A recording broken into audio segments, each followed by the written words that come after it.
Hello అండి, welcome back to my channel. ఇవాల్టి వీడియోలో జొన్నలతో హెల్తీ అయిన బ్రేక్ఫాస్ట్ని ఈజీగా ఎలా చేసుకోవాలో చూద్దాం. వెయిట్ లాస్ అవ్వాలనుకునేవారైనా, డయాబెటిక్ పేషెంట్స్ అయినా చాలా సింపుల్ ప్రాసెస్లో ఇలా బ్రేక్ఫాస్ట్ని చేసుకొని తినొచ్చు. ఇవి చిన్నవాళ్ళైనా పెద్దవాళ్ళైనా ఎవరైనా తినొచ్చు. ఇవి రోజు ఒక కప్పు తిన్నారంటే తొందరగా బరువు తగ్గుతారు. ఇవి మార్నింగ్ బ్రేక్ఫాస్ట్కైనా ఈవినింగ్ స్నాక్స్కైనా చేసుకొని తినొచ్చు.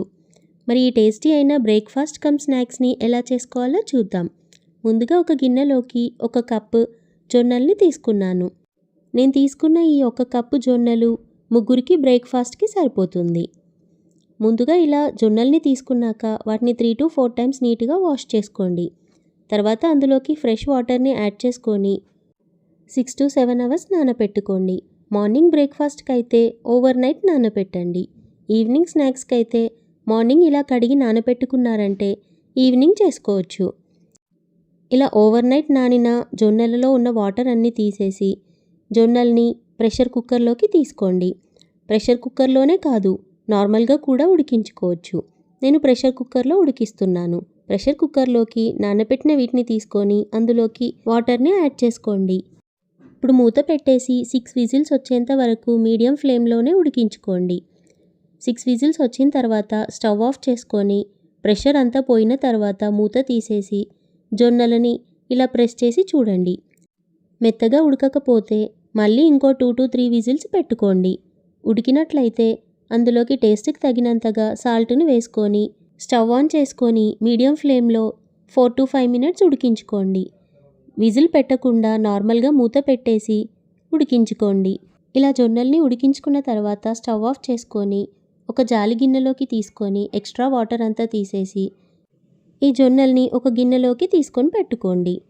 ఇప్పుడు కొన్ని పచ్చిమిర్చిని, ఉల్లిగడ్డల్ని, కరివేపాకుని, కొత్తిమీరని, ఎల్లిపాయల్ని ఇలా కట్ చేసుకొని పెట్టుకోండి. కారపొడి వేసుకుంటే పచ్చిమిర్చిని తక్కువగా వేసుకోండి. కారపొడి వేసుకోకపోతే పచ్చిమిర్చిని కొన్ని ఎక్కువగానే తీసుకోండి. ఉల్లిగడ్డల్ని ఇలా పొడవుగా కట్ చేసుకోండి. ఇప్పుడు స్టవ్ ఆన్ చేసుకొని ఒక కడాయిని పెట్టుకొని 4 టేబుల్ స్పూన్ ఆయిల్ని వేసుకోండి. ఆయిల్ వేడైన తర్వాత 1 టీ స్పూన్ జీలకర్రని వేసుకోండి. ఫ్లేమ్ని హై ఫ్లేమ్లోకి చేసుకోండి. ముందుగా కట్ చేసి పెట్టుకున్న పచ్చిమిర్చిని ఇంకా ఉల్లిగడ్డల్ని వేసుకొని హై ఫ్లేమ్లో ఫ్రై చేసుకోండి. ఉల్లిగడ్డలు పచ్చివాసన పోయి బాగా ఫ్రై అయిన తర్వాత ఎల్లిపాయల్ని దంచి ఆ పేస్ట్ని వేసుకోండి. 1 టీ స్పూన్ పసుపుని వేసుకొని కరివేపాకుని కూడా వేసుకొని 2-3 మినిట్స్ ఫ్రై చేసుకోండి. ఇలా ఫ్రై చేసుకున్న తర్వాత ముందుగా మనం ఉడికించుకొని పెట్టుకున్న జొన్నల్ని వేసుకోండి. ఇలా మొత్తం కలుపుకున్న తర్వాత టేస్ట్కి తగినంతగా సాల్ట్ని వేసుకోండి. సాల్ట్ వేసుకొని 2 to 3 మినిట్స్ లో ఫ్లేమ్లో ఫ్రై చేసుకున్న తర్వాత కట్ చేసి పెట్టుకున్న కొత్తిమీరని వేసుకోండి. ఇలా మొత్తం మిక్స్ చేసుకున్న తర్వాత లో ఫ్లేమ్లోనే 3 to 4 మినిట్స్ వరకు ఫ్రై చేసుకోండి. లాస్ట్లో కొంచెం నిమ్మరసం వేసుకున్నారంటే హెల్తీ అయిన బ్రేక్ఫాస్ట్ రెడీ. చాలా సింపుల్ ప్రాసెస్లో ఈజీగా వెయిట్ లాస్ అవ్వడానికి జొన్నలతో ఇలా రెసిపీ చేసుకోండి.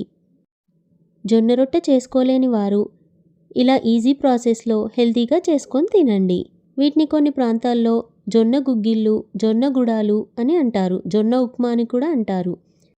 ఒక కప్పు జొన్నలతో ఇలా చేసుకున్నారంటే 3 మెంబర్స్ ఈజీగా బ్రేక్ఫాస్ట్ చేసేయొచ్చు. ఇవి చిన్నవాళ్ళ నుంచి పెద్దవాళ్ళ వరకు ఎవరైనా తినొచ్చు. అంత హెల్తీ ఇవి. నిమ్మరసంతో సర్వ్ చేసుకున్నారంటే టేస్ట్ ఇంకా బాగుంటుంది. మీరు ట్రై చేసి చూడండి ఈ ప్రాసెస్లో. హెల్తీ అయిన జొన్న గుడాలు. వెయిట్ లాస్ అవ్వాలనుకునేవారు రోజు ఇలా ఒక కప్పు తినండి. మీకు ఈ హెల్తీ అయిన రెసిపీ నచ్చినట్టయితే వీడియోకి లైక్ చేయండి, షేర్ చేయండి, ఛానల్ని సబ్స్క్రైబ్ చేయండి. మరికొన్ని రెసిపీస్ నోటిఫికేషన్ కోసం పక్కనే ఉన్న బెల్ ఐకాన్ని క్లిక్ చేయండి. Thank you for watching.